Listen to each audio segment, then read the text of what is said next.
Back to the show.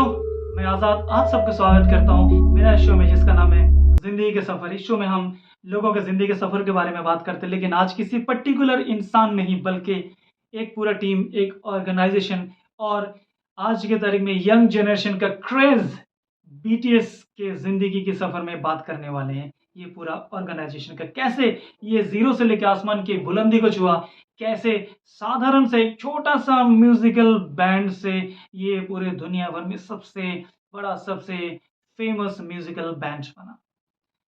और ये video आज मैं क्यों बना रहा हूँ इनके नाम पे, क्योंकि 2013 से लेके 2023, 2013 को 13 जून में नो मोर ड्रीम्स ये गाने के साथ ऑफ़िशियली बीटीएस लॉन्च किया गया था।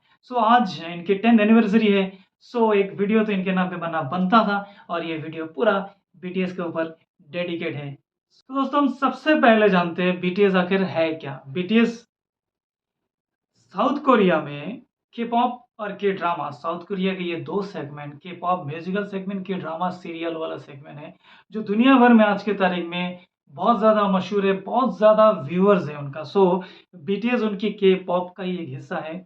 अगर बीटीएस को बहुत लोग बैंगटन बॉयज़ नाम से जानते हैं, जो कि गलत नहीं है, लेकिन कोरियन शब्द में अगर उन्हें उनके नाम प्रॉपर लिया जाए तो बैंगटन सुनियंदन नाम है, जिसकी इंग्लिश मीनिंग किया जाए तो ये होता है कि बुलेट प्रूफ बॉयज़ स्काउट, और जिसकी हिंदी मीनिंग है आप खुद पता कर लीजिए। एनीवेज़ बैंग पीडी, बैंगशी हुई, ये नाम सबसे पहले लेना ज़रूरी है अगर बीटीएस की जर्नी में स्टार्ट करते हैं, क्योंकि ये एक साउथ कोरियन लिरिसिस्ट और म्यूज़िक कंपोज़र है, जो कि 2010 में एक ड्रीम लेके बिग हिट एंटरटेनमेंट नाम की एक कंपनी स्टार्ट किया। उनका ख्वाहिश था एक बॉय म्यूज़िकल बैंड बनाना। उनकी ख्वाहिश डेफ़िनिटली सक्सेस होना, डेफ़िनिटली फ़ेमस होना था ही, लेकिन इस कदर सक्सेस उन्हें मिलेगा, ये शायद उन्होंने भी सपनों में सोचा नहीं होगा।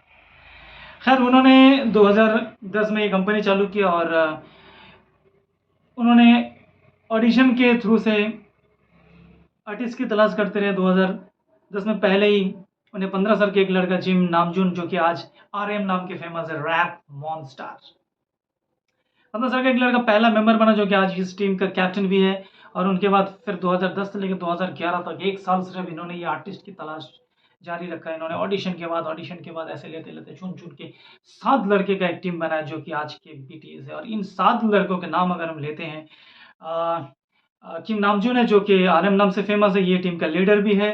किम सेok जिन, जो कि जिन नाम से फ़ेमस है, उनके स्टेज नेम जिन है। मिन योंगी, जो सुगा नाम से फ़ेमस है। फिर जंग होसेok, जो कि जी-हॉप नाम से फ़ेमस है।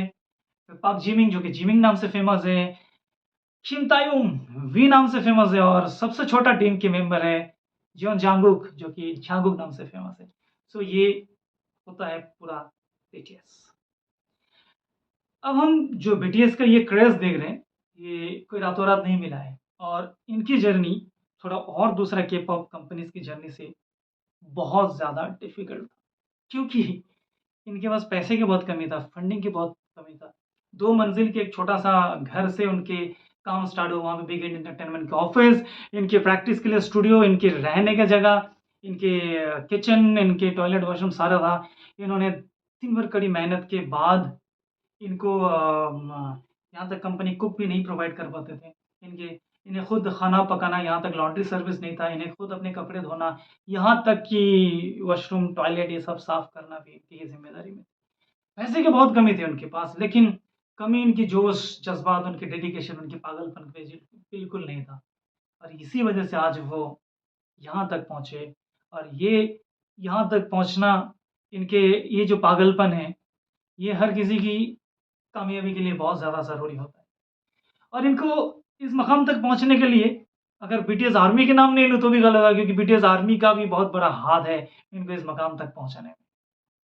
तो दोस्तों आते हैं उनके ऑडिशन के टाइम से। सो ऑडिशन इनका ख़त्म हो गया 2011 तक, और 2011 से लेके 2013 तक लगातार नॉन स्टॉप इनके प्रैक्टिस चल रहा था। लगातार प्रैक्टिस, और उस दौरान इनके पास, मैंने बताया ना कि उनके पास एक कुक या लॉन्ड्री सर्विस प्रोवाइड करने के लिए प्रॉपर उनके पास फंडिंग नहीं थे। सो एडवर्टाइज़ के लिए फंडिंग कहाँ से आएगा? जो बाकी उस टाइम दूसरे जो म्यूज़िकल ग्रुप थे, उनके अलग-अलग तरीके से प्रमोशन होते थे, होर्डिंग लगते थे, टीवीज़, न्यूज़ चैनल्स और सारे में उनके रियलिटी शोज़ में जाते थे। लेकिन ये कंपनी इतनी छोटी थी, ना इन्हें कुछ उस टाइम पे लोग इतने भाव देते थे, ना कोई इन्हें म्यूज़िकल रियलिटी शोज़ एंटरटेन करते थे, ना कोई टीवी चैनल उन्हें बुलाते थे।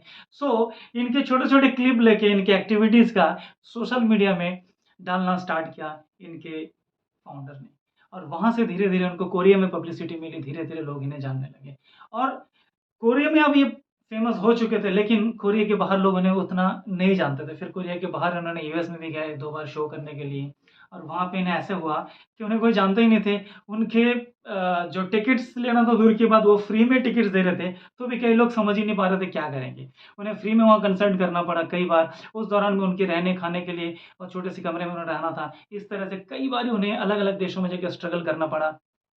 और आज के तारीख में ये है कि यूएस में भी अगर दुनिया के कोई भी जगह में करें, तो पूरा स्टेडियम चंद मिनटों में सारे टिकट्स बिक जाते हैं। इंडिया में तो माहौल ऐसा है कि आज तक इंडिया में इन्होंने कभी आया नहीं, लेकिन उनके जो कंसर्ट है, ये कभी-कभी लाइव कंसर्ट हो या कभी-कभी रिकॉर्डेड कंसर्ट हो, कोई-कोई थिएटर में चलाया जाता है, लेकिन उस थिएटर में 1800, 1200, 2000 तक के टिकट बिकते हैं और हैरान करने वाली बात है, टिकट मिलता ही नहीं, हाउसफुल रहता है, पहले ही बुक हो जाता है।